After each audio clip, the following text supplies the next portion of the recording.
So we're gonna move on to the next topic here, guys. Guys who underwhelmed for you. So give me a guy who underwhelmed. A guy who you weren't too impressed with, who you were hoping to see more from in these first two preseason games. I'll start with you, Anthony. We haven't heard a lot from you tonight. Yeah, sure. Let me break open the old textbook over here. Uh, this one's low hanging fruit, but Willie Snead, why were you here? Oh, I Yeah. mean, he He's can't on the block, he list. can't catch, he can't run a route. It was the most useless signing I've ever seen. And Odell too hasn't played a dime, but we're gonna keep him on the roster. Like Steve, I completely agree with you. You Odell, won't see him until the playoffs. it's unreal. Well, keep in mind, Mike McDaniel has a history of keeping players from themselves, like protecting them from themselves. And if he's nursing something, like we don't need him to play in the playoffs, like or in the preseason. We know what he does. That's true. Yeah, but come on. I mean, I live in New York, so I see Odell all the time. He's always been more of a figure than he's been a good player. Like, Yeah. back to when like he hasn't been good since he was punching the kicking net and getting hit back in the face. So it's been a while. Who do I want to see more? I mean, God, there's so many, which is a bad thing to say, but because we have them doing pretty well this preseason. Certainly the backup quarterbacks, we talked about them already. Both are throwing less than 50% in the preseason. That is absurd. Like, what is happening right now? Considering we have like such a deep wide receiver pool, I don't understand how that's possible. And then like a guy I talked to you guys about before we got on the show, who I'm kind of disappointed in because he was talked up in Kansas City a ton and he's been useless here, is Jody Fortson, the freaking tight end. He's huge. He's athletic. He should be Jimmy Graham. Instead, he's nobody.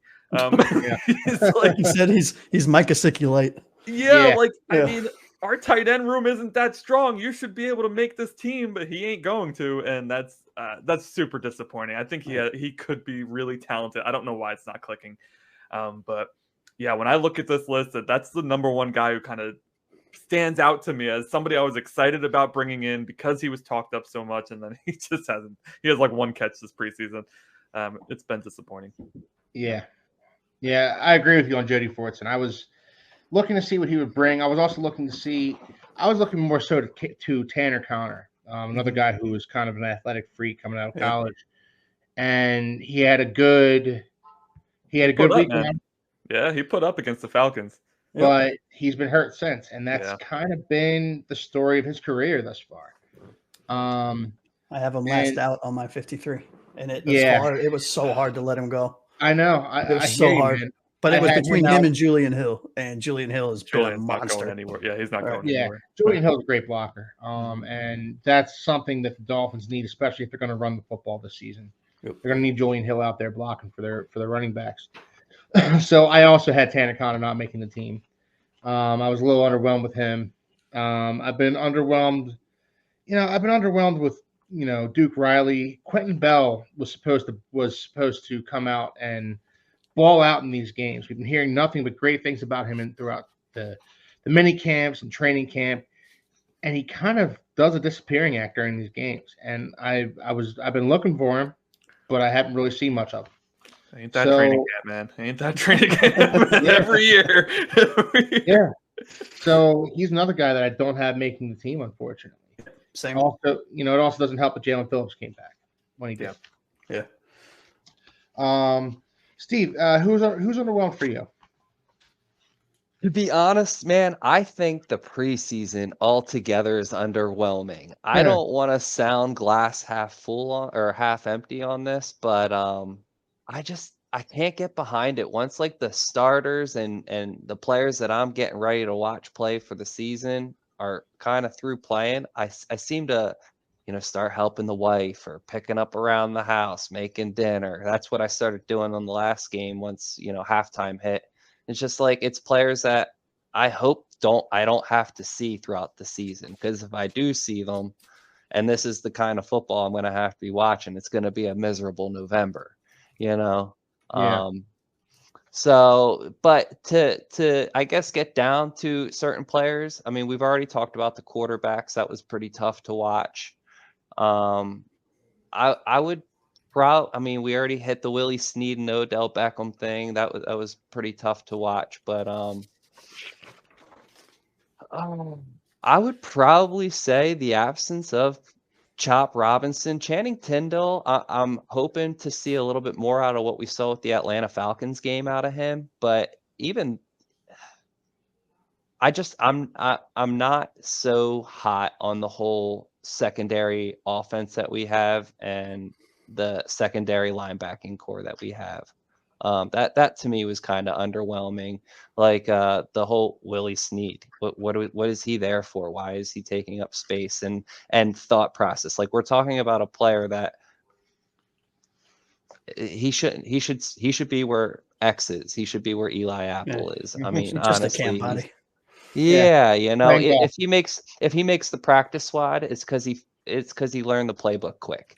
You know, it's Yeah. I think all in all, preseason itself is a little underwhelming for me. Week 1, I can't wait. I mean, the second that happens and our starters are in and the engines are going and you know the grass is freshly painted for the first time, like, I'm ready. You know, this is kind of like the tease, you know what I mean? It's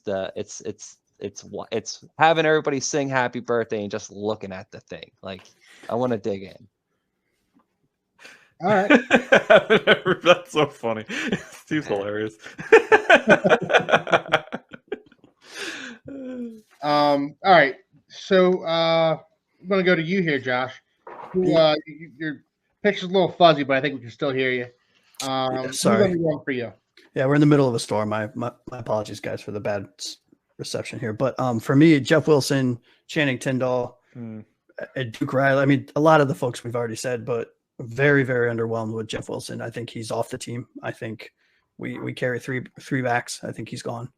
I think Channing Tindall. I think I was so high on him when we got him, by the way. I'm sorry to interrupt you, but I was so high on Tyndall. I was too. It hurts me to say that he's underwhelming because in here, I think he's doing great. But up here, I know he doesn't. No, I'm with you. I personally think, I mean, this is hot take.